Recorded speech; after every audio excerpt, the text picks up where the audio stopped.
Erin Grabe is the Executive Director of ESTA, the Entertainment Services and Technology Association. ESTA is responsible for creating some of the most vital programs in the entertainment and live events industries, including the Technical Standards Program, the Entertainment Technician Certification Program, and the Quarterly Technical Journal Protocol. We're going to hear more about all of those later today. Erin's background is in lighting and live event technical production with a Bachelor of Technology in Entertainment Technology from New York City College of Technology. There's a lot of technologies in that sentence. She just revealed to me, I hope it's okay to say this, that one of her network installations is the image on the cover from John Huntington's newest book on show networks. So you can see, if you haven't seen her work anywhere else, you could see her work there. Erin, wife Jane, and 7-month-old son Bo call Chicago home, where proximity to the airport is key to traveling for work and play. Erin, thank you so much for joining us today. I know you've got a slide presentation. You're going to talk a little bit about ESTA and its various appendages for us, and then we'll do a little question and answer. So I'm going to just turn it right over to you. That's great. Thank you so much, Rich. I appreciate it. And Bo is now 9 months old. He's no longer 7 months old. Yeah, they age quickly. They do. Yeah. So thank you very much for that. I'm going to go ahead and switch over to my PowerPoint and start sharing my screen. Let me know if you can see that. We can. Is it in the right place, though? It is. All right. That looks like your first slide. Okay. All right. Okay, so thank you very much for that introduction, Rich, and thank you very much to everybody who's joined us for this edition of First Friday at Fusion Studio. When Rich asked me to join up, I was extremely excited. Rich and I are new friends, though I think we've known each other for some time, and it's been really great to have some opportunity to collaborate with Rich and to come and be invited to present to you all. So my name is Erin Grabe. I am the Executive Director of ESTA. This is the start of my 7th year as Executive Director, and coming up in just a week or two is my 12-year anniversary with ESTA. So it's been a dozen years, and boy, time flies. It doesn't look like, is it switching here? There we go. It isn't. There we go. Okay. All right. So as Rich said, ESTA is the Entertainment Services and Technology Association. We are a membership-based nonprofit professional trade association that represents the entertainment technology industry in as many ways as we possibly can. And as Rich said, ESTA, and more importantly, its members and its volunteers are the ones who are responsible for creating what I would consider, and some consider, to be some of the most vital programs in our industry, including ETCP, TSP, PERG, and our quarterly journal protocol. And I know that there's a lot of acronyms. I think our industry is in absolute love with acronyms. So hopefully after this presentation, you'll understand a little bit more about what each of those acronyms is and means. Starting off with the ETCP. ETCP stands for the Entertainment Technician Certification Program. This is a professional personnel certification program that was started in 2005 and is a place for entertainment riggers and entertainment electricians to get a professional license, similar to a IBEW electrician or a plumber, or some other professions that have state licensures. This is a certification, personnel certification that's available through ESTA that gives you a badge of honor, lets everybody else in the world know that you know what you're doing as an entertainment technician. We currently have 4 certified certification programs for arena rigging, theater rigging, entertainment electrical, and portable power distribution. I like to say that these certifications are aimed at sort of the top third of the entertainment technicians out there in the industry. The ETCP certification is not a place that you start, it's a place you strive for. And so in order to qualify to sit for these certification exams, you need to have a minimum number of points, and you can look up the point structure on our website, but the points come from your work experience, and they come from your learning experiences, such as having a bachelor's degree or a master's degree or an associate's degree.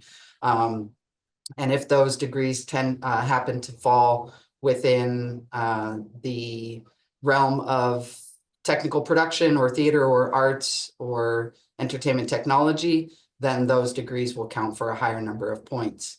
And so when this isn't something that you do immediately out of college. You would take your college degree and you would go out into the workforce and you would get some work experience and work your way up to taking the test.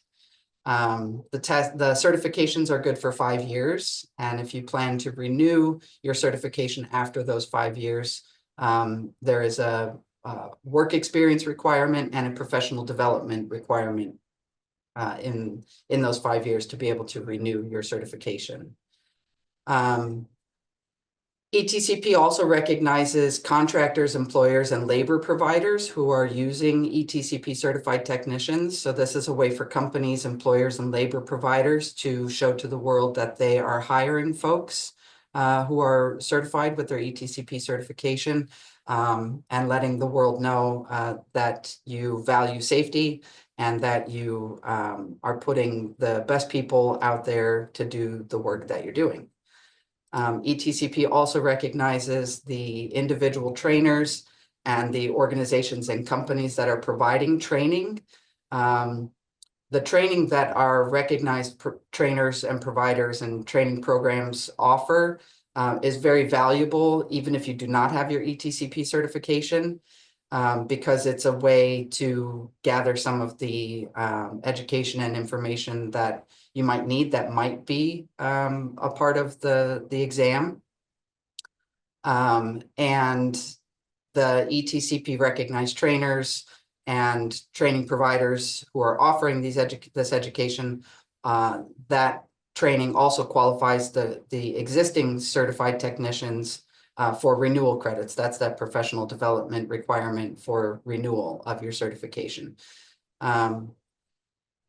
So that's ETCP sort of in a nutshell. There's plenty of information available on our website, etcp.esta.org. We are coming up on our 20-year anniversary. So starting at the end of this year is the 20th anniversary of the first test that was given in Las Vegas way back when. And we have a small pile of certified technicians who were there at that first exam and intend to renew for their 20th year anniversary. So this will be the 4th time that they've renewed, and it's a pretty big milestone for some of those folks. Another acronym, TSP, the Technical Standards Program. The Technical Standards Program is ESTA's ANSI accredited arm, standards development arm of the association that is accredited to write American national standards for the entertainment technology industry. The program itself was created in 1994, and it took about 2 years of paperwork with ANSI, the American National Standards Institute, to become accredited through them to publish what we call American National Standards, and we'll get into that a little bit more. When I started out, we had 8 working groups, and since 2016, we've added 3 additional working groups. Those working groups are the groups that focus on very specific topics. So I know you can read the names of the working groups here on the slide, but Control Protocols Working Group is responsible for things like DMX, ACN, RDM, RDMnet, SACN, and all of the control protocols that we use in largely in lighting to communicate between the lights and the lighting consoles. The Electrical Power Working Group is responsible for standards such as the dimensional requirements of a stage pin connector. So prior to that standard, different manufacturers had just ever so slightly different dimensions on the stage pin connectors, and they didn't all meet up all the time. And so to solve the problem of compatibility, we wrote a standard that has largely been taken up by the industry so that all stage pin connectors from various manufacturers will meet up. We have the Event Safety Working Group, which is one of our newer working groups. And this is a working group that is sponsored by the Event Safety Alliance, which is a partner organization, a friend organization of ours. They are responsible for creating American national standards that are directly out of the Event Safety Alliance's publication, the Event Safety Guide. So if any of you are aware of the Indiana State Fair collapse, that was sort of the catalyst for the creation of the Event Safety Alliance. And they got together a lot of people in the industry and they wrote a book called the Event Safety Guide. And that book is really great. It has a lot of wonderful guidance in it. But we thought, wouldn't it be great if that guidance was actually American national standards? And so we convinced them to bring us the Event Safety Guide. We picked it apart chapter by chapter and are in the process of making each of those updating each of those chapters and publishing them as American national standards so that that guidance carries a little bit more weight. The Fog and Smoke Working Group is responsible for standards such as the planning for fog and smoke effects, the composition of fog fluids that we're putting into our machines, and fog machine safety. Follow spot positions is one of our smallest working groups, but they do good work. They're responsible for writing standards on safety of personnel in follow spot positions. So very interesting stuff there. The Photometrics Working Group writes standards regarding the evaluation, measurement, and reporting of photometric data, luminaire lens quality and color space for lighting fixtures and lighting consoles. The Rigging Working Group is one of our largest working groups, and they write standards such as those that pertain to manual hoists, powered hoists, truss, and rigging inspections. The Stage Machinery Working Group writes standards regarding the safety of lifts and stage machinery control, powered curtains, and powered floor machinery.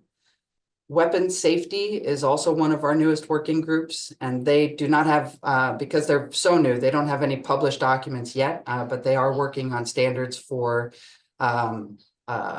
theatrical and film weaponry, stage weaponry, both projectile, blunt, etc., and how to keep people safe when they're using stage weaponry. And then our absolutely newest group is the Mental Health and Wellbeing Management Group. This group also has no published standards yet because they're so brand new, but they're working on writing documents that would pertain to how employers can and should handle employee mental health and unexpected loss. So in a nutshell, those are the working groups. Very quickly, and I'm sorry if I'm being rudimentary for some of the folks online. I know I'm looking at the names of participants, and some of you are longtime members of the Technical Standards Program, and you know what a standard is. But for those of you who may not, in a nutshell, a standard is a voluntary consensus document. It's a document that pertains to a very specific subject or a very specific task, and it will have requirements in it, and those requirements might say shall, they might say shall not, they might say should, they might say should not, they might not say any of those things at all. And I'm using these words very specifically because the words shall and shall not and should not and must and may are words that standards writers could spend an entire hour discussing on how these words apply to how standards are written. Shall generally means that it is a requirement in order to meet the specs of the standard. You shall do these things or shall not do these things. Should means you should probably do these things, but it's not a requirement. But in a nutshell, again, a standard is a voluntary consensus document that is written by a group of experts over whatever that topic is. And I know I'm oversimplifying it. But there are standards all around us every day, not just in our world of entertainment technology, but like, you know, when you're hooking up your personal devices to your at-home Wi-Fi, The wireless transmission of that control protocol is a standard that's written by and maintained by an organization. When you climb a ladder, there are standards out there written for how ladders should be designed, how they should be used and maintained. Standards are literally everywhere around us in our everyday lives. And for the purposes of the technical standards program, we write standards that apply to live events and entertainment technology. And we write those standards because they solve problems, they save time, they save money, and they save lives. And that's really at the crux of why we do what we do. It's not just for the benefit of ESTA. It's not just for the benefit of ESTA's members. It's not just for the benefit of the volunteers that are sitting around the table actually putting pen to paper and writing these things. We do what we do for the greater good of the industry, and we couldn't do that work without our small army of volunteers who comprise all of those various working groups and get together 4 times a year and solve problems by writing standards. Standards are written by over 250 different standards development organizations who are accredited by ANSI, the American National Standards Institute. As I said, ESTA's technical standards program has been around since 1994, was accredited in 1996. And this slide is a little old. I think we have 70 published standards now. And one of the things that ESTA does that I think is just absolutely wonderful and fantastic is we give our standards away for free so that people will actually use them. We do not want $40 or $100 or $200 to be a barrier to using our standards that could potentially save lives or property. The American National Standards Institute is the governing body of all standards development organizations in the United States who publish American National Standards. And in a nutshell, ANSI is the organization that writes the standard for how standards are written. So ANSI has what they call their essential requirements, due process requirements for American National Standards. And the technical standards program has their policies and procedures that are written largely based on the requirements in this ANSI document. And ANSI is very stringent about how those standards should be written, how their requirements must be followed. And they audit us every 5 years to make sure that we're following all of the rules that they've set forth on how to publish American National Standards for the industry. And very quickly, in a nutshell, how standards are written. So standards are written by a group of experts in some topic who get together and decide to solve a problem, save time, save lives, whatever the case may be for whatever the problem is at hand, and they write a document. And that document goes back and forth between them internally until everybody is satisfied with how that document is written and what it says related to the process or the topic at hand. And then that document must be offered to the public for public comment and public review. The public then has an opportunity to comment on the document written by these experts and offer their feedback on that topic. More often than not, they say, we don't like it, we think you should change a bunch of stuff in it. And so those comments go back to this working group. And this particular process goes around and around and around, sometimes for a very long time. Standards are not a quick process. We've seen documents go into a dozen or 13 or 14 public reviews.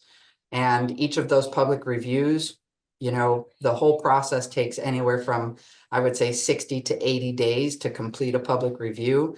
And then the group has to, per the ANSI requirements, the group has to take every single comment that is received by the public and give it careful consideration and offer a careful response, whether that response be, thank you for your suggestion, we agree with you wholeheartedly, we will incorporate that comment into the standard, or we agree with you in principle, we like your idea, but we're going to modify the wording a little bit and add your idea, or this group of experts thinks that your idea does not belong in this document and we're going to reject that comment.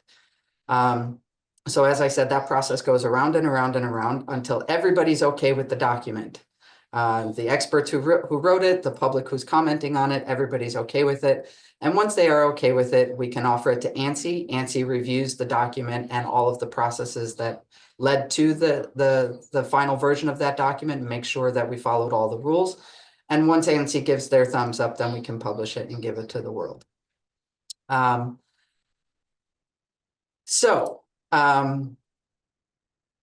What now? I like to harken back to Jake Laram's very last USITT session that I had the pleasure of being at. And in that session, Jay was talking about all of the various standards that we've written and that ESTA has published. And he was nearly banging his fist on the desk to say, you have to use these. You are in school or you are out in the workforce and you call yourself a professional in this industry, you have an obligation to be aware of the standards that are being written by the experts within your industry who are offering this guidance. You have an obligation to be knowledgeable about the standards that are out there that are being created. And the ways that we can use them, the way that we can incorporate them into our daily lives is by using them. If you're doing a fog effect on a show, you might want to go and check out what the fog and smoke experts in the industry have to say about planning fog effects. If you are hanging some truss in the air, you might want to go and see what the rigging experts have to say about how that truss should be hung or inspected or maintained. And you can specify them. If you're doing a job and you've got a quote going into a rental house or a production house, you can say, all of my stage pin connectors need to meet ANSI E1 dot whatever the number is for the specification of how those stage pin connectors. Now that's kind of a bad example because pretty much all stage pin connectors now, because of the standard, meet that requirement. But you get the point. You can say, all of the gear on this quote needs to meet these particular standards available by ESTA, from ESTA. Standards are not law unless they are adopted into law. I said earlier in an earlier slide that standards are a voluntary consensus document. And that is also a topic that we could probably spend over an hour discussing, because does it mean that I have to do that thing?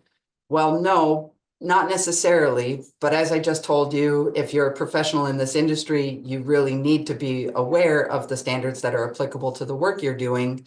And if something goes wrong on an installation or a job site that you're on, there's kind of no real right answer for, did you know the standard existed and did you use it?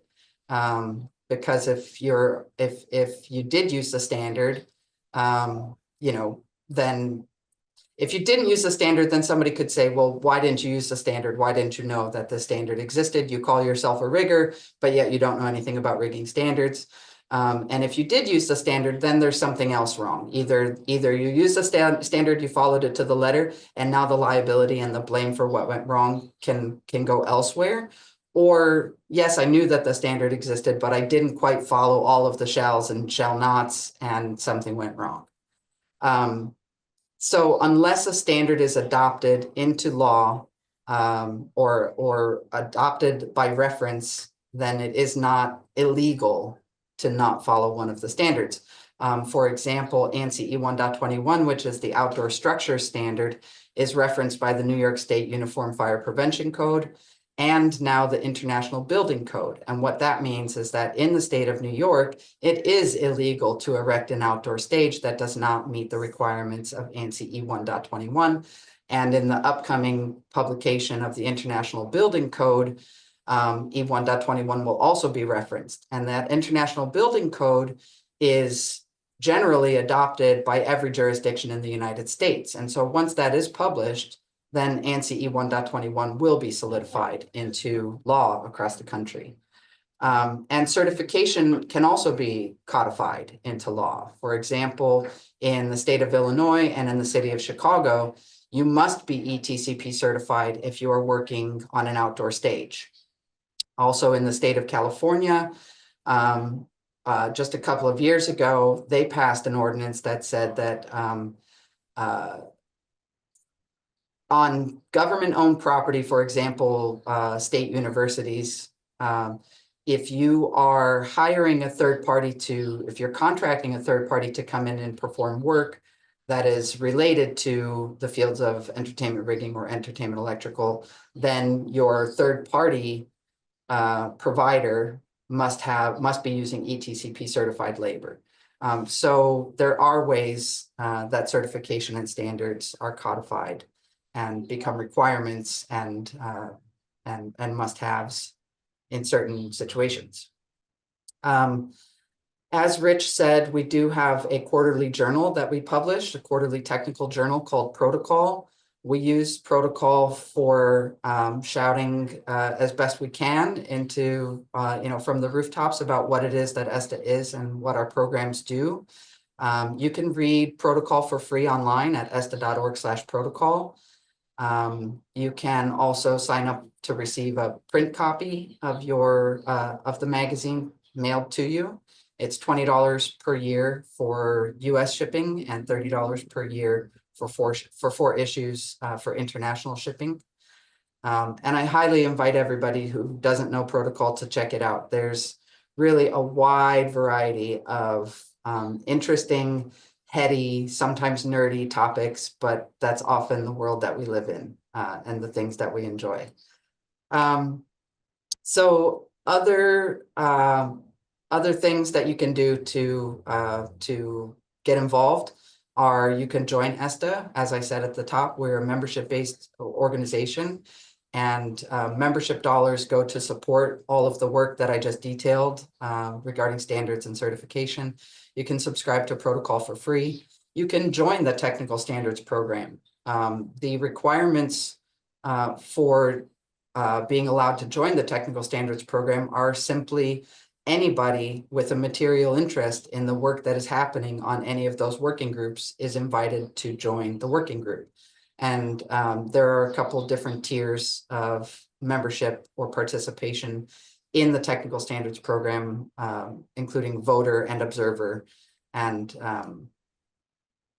voters and observers have much the same rights over contributing to documents and reviewing documents, but you must be a voter in order to vote on the documents going for public review or being published as American National Standards. And voters have attendance requirements and requirements for voting on letter ballots. If you don't want to join the Technical Standards Program, we invite you to at least participate in the public reviews. When documents are going out for public review, we really need the public's input to make sure that our documents are the best that they could be. And if you want to do any of those things with regard to the TSP, you can go to tsp.esta.org/get-involved. I've said a lot. I have no idea if I've gone under time, overtime. I have no idea what time it is. I hope I didn't ramble. But Rich, thank you very much for allowing me to be here and to share everything that ESTA is and does, because it's very important to me, and I hope that it's very important to everybody else. Thank you, Erin. And I don't know whether you went overtime or undertime. I think you had a lot of material to cover, and I thought you covered it pretty fulsomely. So I'm really grateful. Folks, if you're participating and attending this, please feel free to throw questions in the chat. It doesn't look like the Q&A panel is working today, so make sure you throw them in the chat, and we'll collect them there, and we'll make sure that we get answers for you. Probably not a good day to ask questions about specific standards, like why is the size of a pin in a stage pin connector however many quarters, eighths of an inch or whatever it is. Let's not get into those kind of details, but more broad questions about ESTA, the work it does, that kind of thing would be the best choice for today. I'll go ahead and kick us off and say that if you know me, you know that I'm passionate about this stuff. And I was thinking as we were preparing for today, what is it that drove me to be excited about it? And probably some childhood trauma that led me to believe that there's always a right way or a best way to do something. I probably did something wrong one day, and there you go. Who knows? I'll unpack that with my therapist later. But it has always led me to believe that there is a right way or a best way to do stuff. And I've always been passionate about trying to figure out what that is and to share that with my students. I'm really curious, Erin, what led, because you are clearly passionate about this, and you'd have to be in charge of this organization. What led you to this? What is it that drives you in this area? That's a very good question. How much time do we have left, and how deep should I go? I mean, I've been interested in lighting and technical production since I was 14 years old, and that's pretty much all I've ever done. Sure. I mean, I guess for a little while there, I did have a door-to-door sales job, but we're not going to talk about that. I started working for a lighting company here in the city of Chicago called Grand Stage Lighting Company when I was, I think, 19 years old. And Grand Stage's president at the time, Glenn Becker, was ESTA's very first president. So that, I think, was very unique for me and for most 19-year-olds in that situation to really kind of understand in 1999, when ESTA was still kind of new and the technical standards program was still rather new, to be able to have some in-depth knowledge about what it was that this organization was doing and what it was trying to do, I think is really the thing that got me to where I am today, and being passionate about the work that ESTA does. You know, I can remember one of the things that the technical standards program does is they publish a bi-monthly PDF called Standards Watch. And this is something that we do for the benefit of the industry. We scour standards across the country, actually across the world, for things that might be relevant to the work that we're doing here in the entertainment technology industry. And it's probably, for somebody who's not like a total standards nerd, it's really the driest thing you could ever possibly read. Like, you're not picking this up on a Friday night and going, what's going on in the world of standards? But for the people that do know how those standards affect the work that we do, it's absolutely completely compelling to me. And I can remember being 19 or 20 years old and flipping through copies of this standards watch that was published by ESTA and being really intrigued, and being, I guess, just that type of person who would be intrigued by standards at 19 or 20 years old. And so I think that from an early age, 14, 15 years old, like you, I was always interested in, like, well, what's the right way to do something?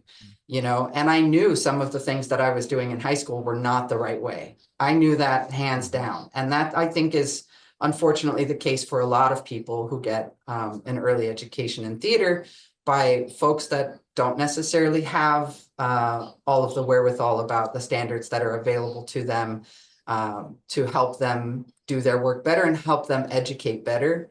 I know for a fact that I should not have been dangling off of the catwalk the way that I was instructed to do. Sure.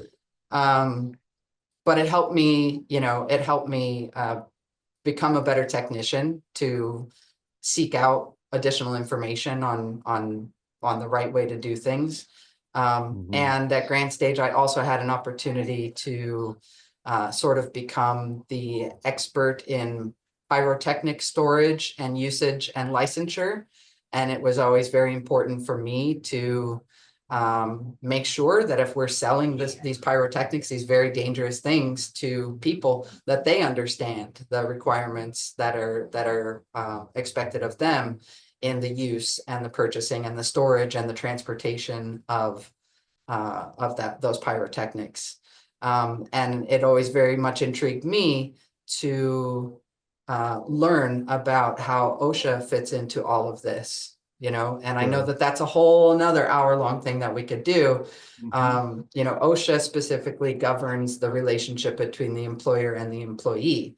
As an example, the guardrail height on a balcony, according to OSHA, because we have sort of an exemption in the live production live performance world, the guardrail needs to be, lower so that the people sitting in the balcony can see the performance.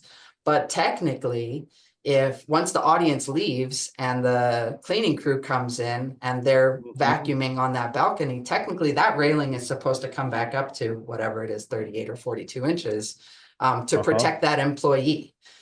So it was always of great interest to me to sort of understand the regulations and the laws and the rules and the way to do things the right way. Yeah, the intersections of the standards and statutes and codes and rules are also, it's a really fascinating place to live and to explore. As you said, like the railing can be at this height if you're watching as a non-employee, but as soon as you're an employee, it has to change. That is something that has always fascinated me as well. One of the things that I think was interesting about your presentation, and I sort of knew, but it was nice to hear it out loud, and it is, we sort of live, without talking about politics at all, but we live at a moment where there's some tension between Joe or Jane public and oversight from some larger organization, right? And what was interesting, and I don't know if there's more you can say about this, but my takeaway from you talking about how a standard gets developed is that it's intended to be a really sort of rigorous dialogue with the general public, that this is what a small group of experts thinks should be true. Tell us if we're right, or tell us what we missed, and there should be a back and forth. So I don't know if that's just a statement or if there's more to say about that, but I find that interesting. Yeah, one of the things that's in ANSI's essential requirements for how standards get written is that there needs to be a balanced interest, they call it, there needs to be balance of interests from whatever spectrum relates to that particular topic. And so, like, if you join one of the working groups, we ask you, which interest category do you belong to? Are you a manufacturer? Are you a user? Are you a designer of the gear? Are you, a consultant? And so we ask you what interest category you belong to.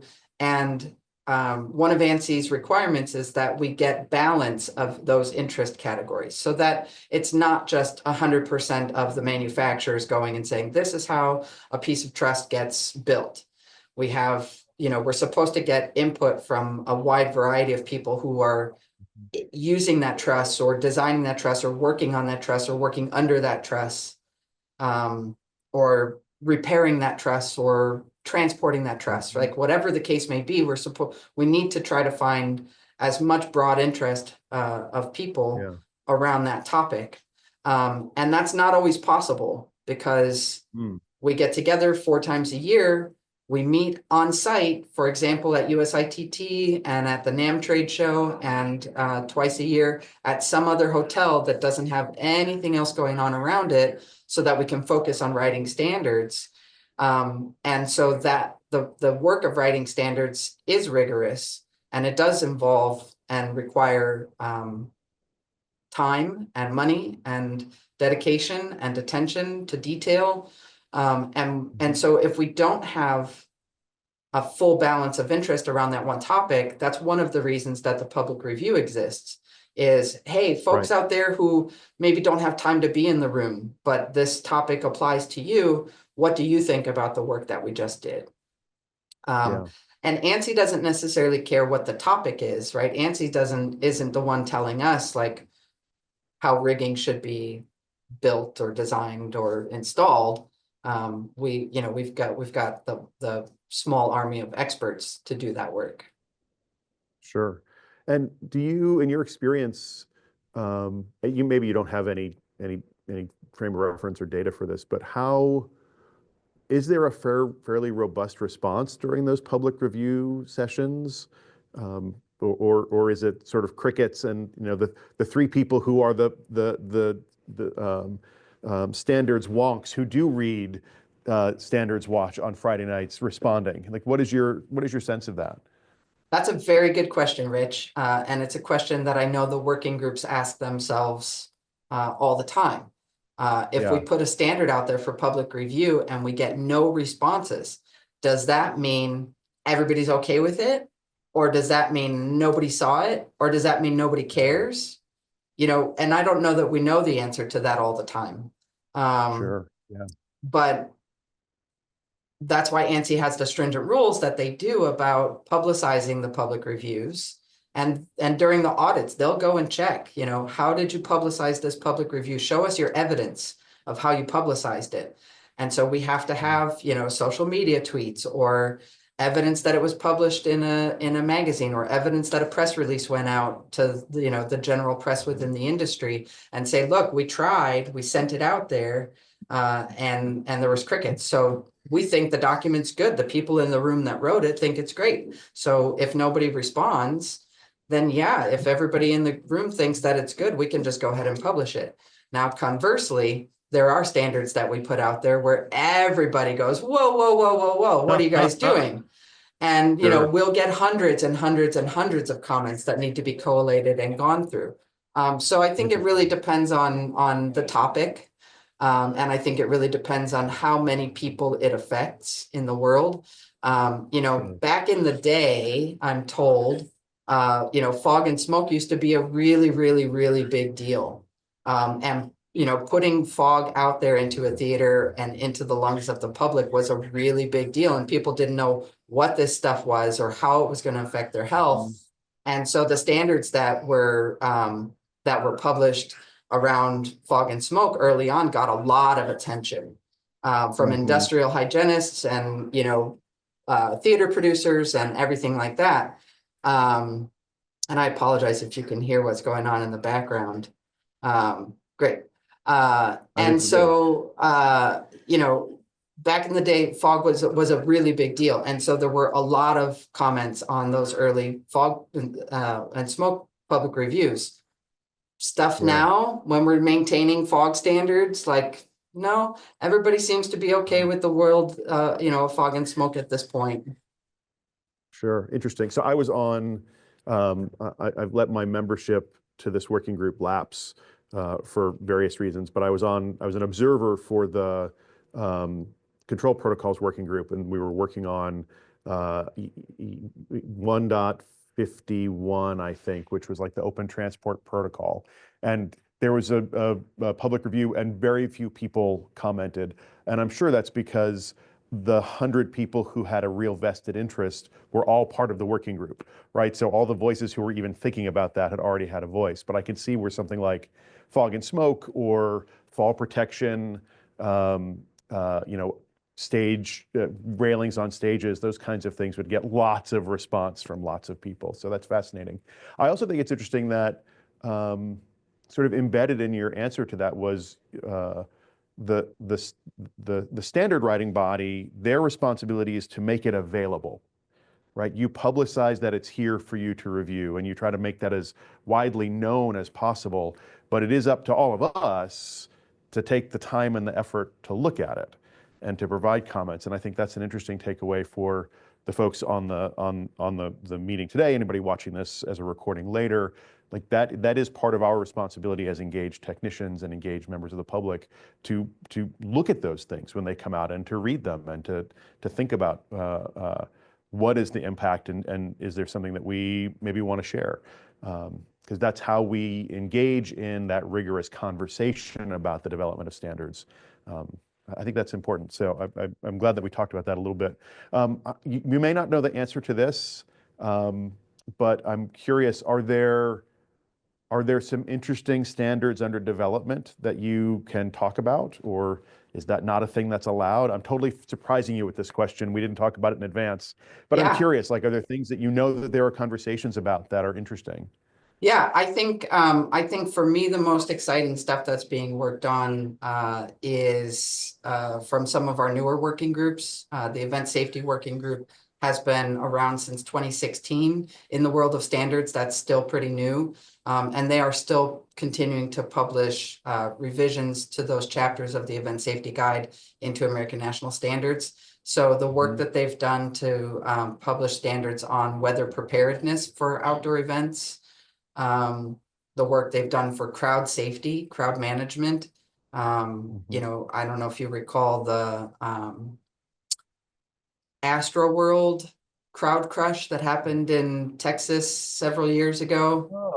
Oh, You know, but these things are still happening out there in the industry. These fatalities, tragedies are still happening, and so it's important and really hopeful for me to see these documents published because they are useful. And as you just said, you know, it's important for people to know that this stuff is going on, but it's impossible for us to just put it in front of your face if we don't know who you are and you're not a member of the technical standards program, you're not a member of ESTA, you're not subscribing to protocol, you're not reading, you know, the publications that are, you know, publishing our press releases. Like if you're not in that sphere, you won't necessarily know that this work is being done. The other group, the Weapon Safety Working Group, this is directly in response to Rust and the accident with Alec I wonder, Baldwin. yeah. And, you know, the thing with weapon safety is that there is a ton of guidance out there.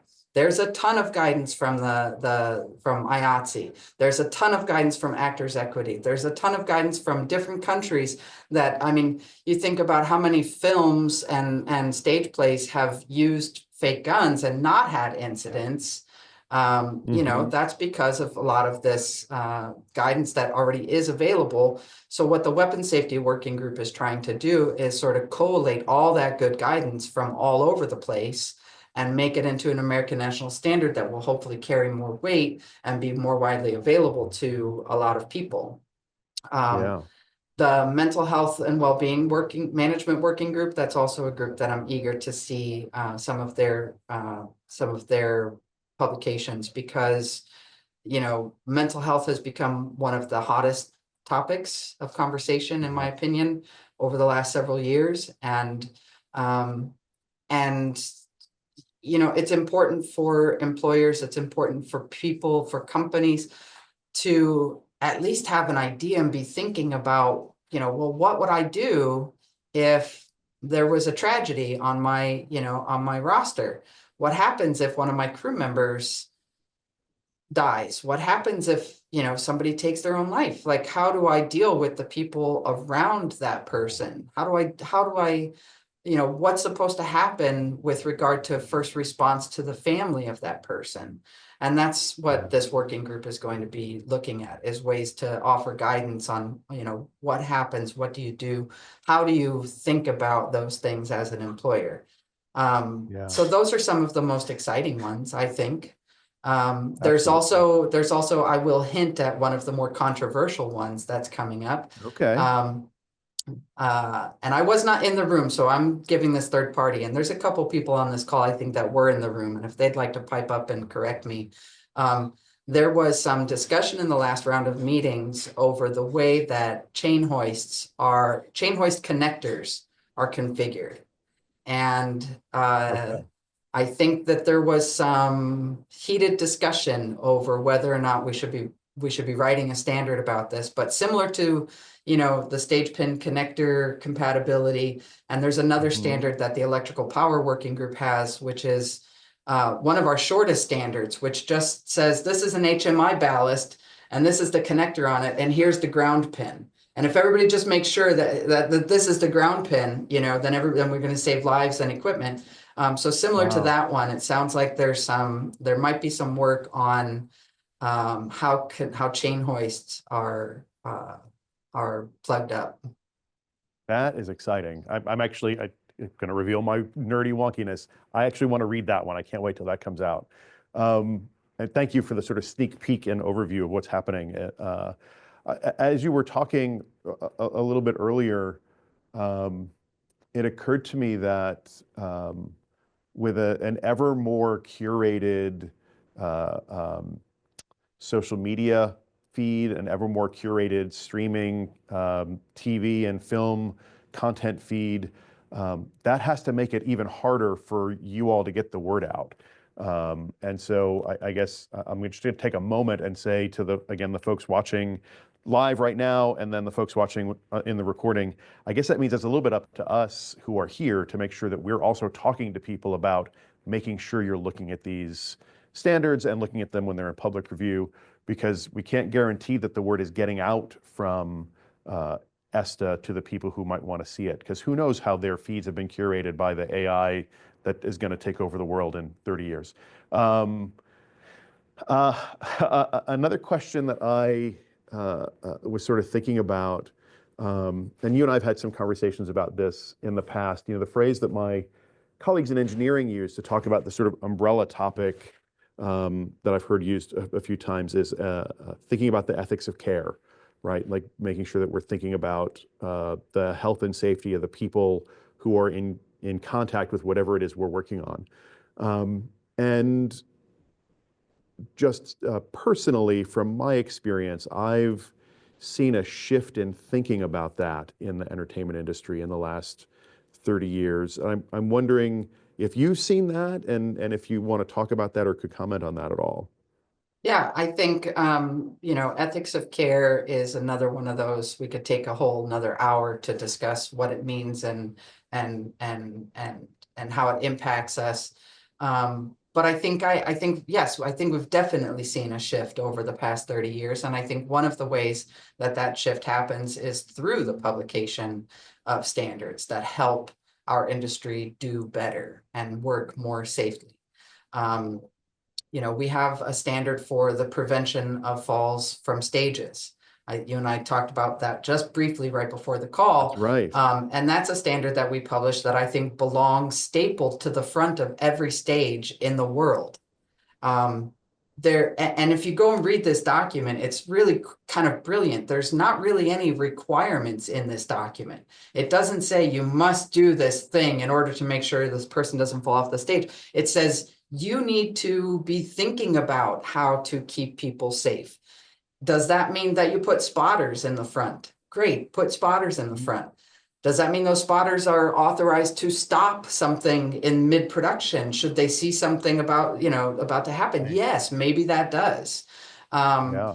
And that standard is also written not just to protect the performers and the technicians that are on stage, but how do you protect the FedEx worker that has to go from the stage door where they're taking their delivery to the office on the other side and is walking across a stage and they're not trained to be on that stage?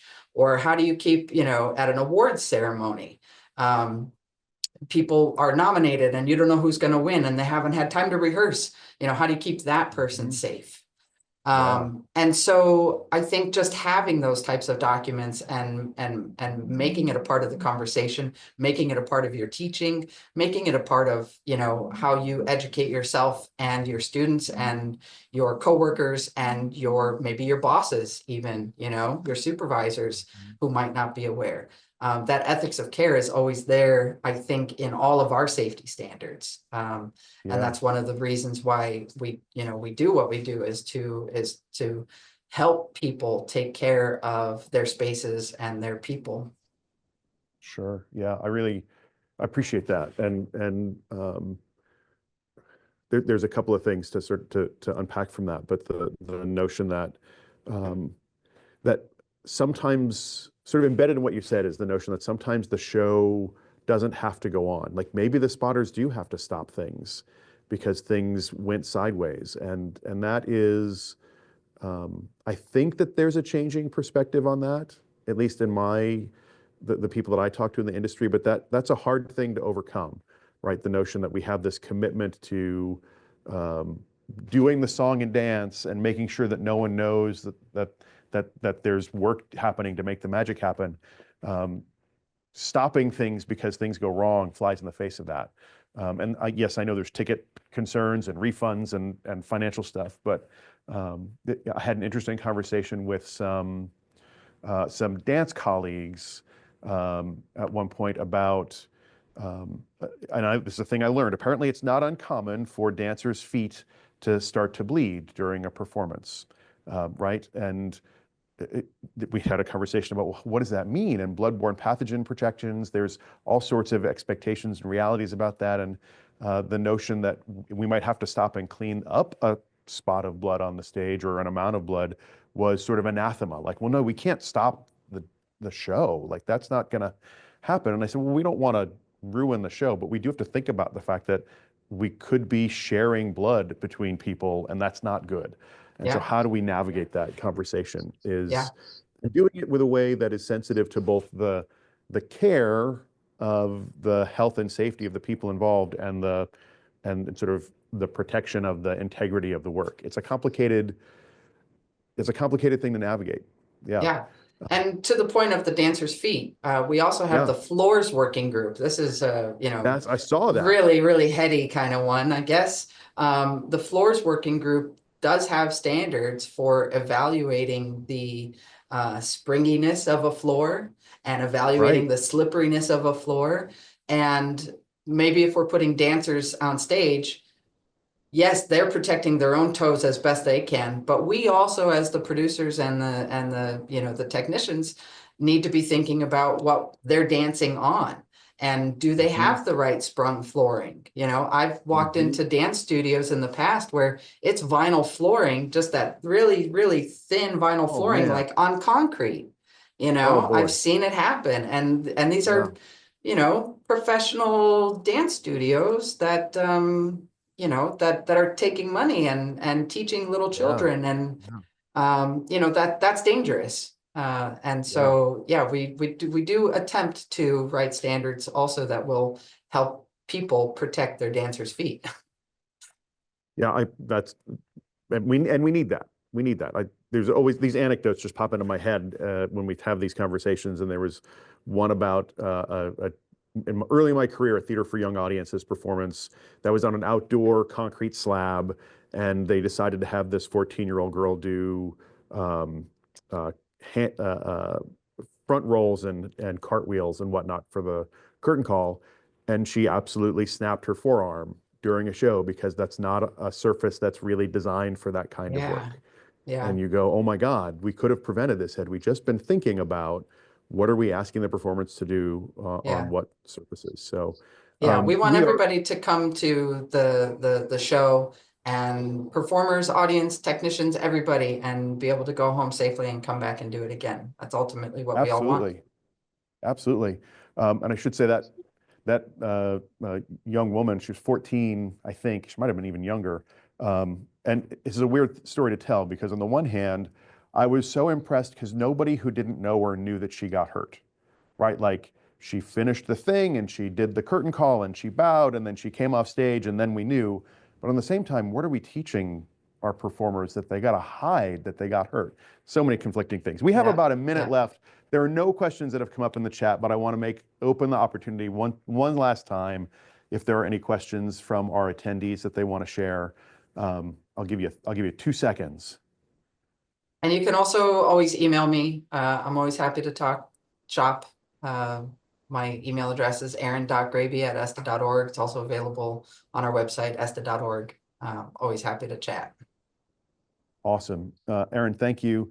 We're about to announce in a couple of days, maybe a couple of weeks, some of the agenda items for the symposium this summer, a symposium on education and entertainment and engineering. And there is a whole afternoon dedicated to questions about ethics and standards and codes and how do you think about that in your workplace, but also how you think about that in your classroom and how do you incorporate those things. So keep watch for that.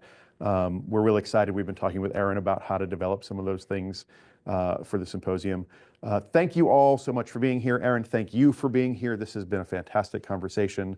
I'm obliged to remind everybody that we have another First Friday coming up in a couple of weeks in March. And as I understand it, it's during USITT. So I think I will be joining you all as a host, either from my hotel room or if we can find a room at the convention center, we'll do that. But we'll be joined by Ian Hunter as we discuss the world of theater consulting.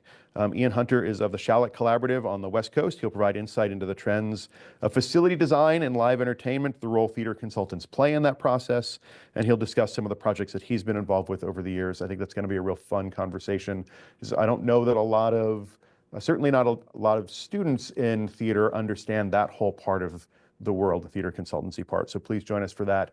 In the meantime, again, thank you, everybody, and we'll see you next time. Thanks, everybody. Thanks, Thanks, y'all. Rich. Thanks, Erin.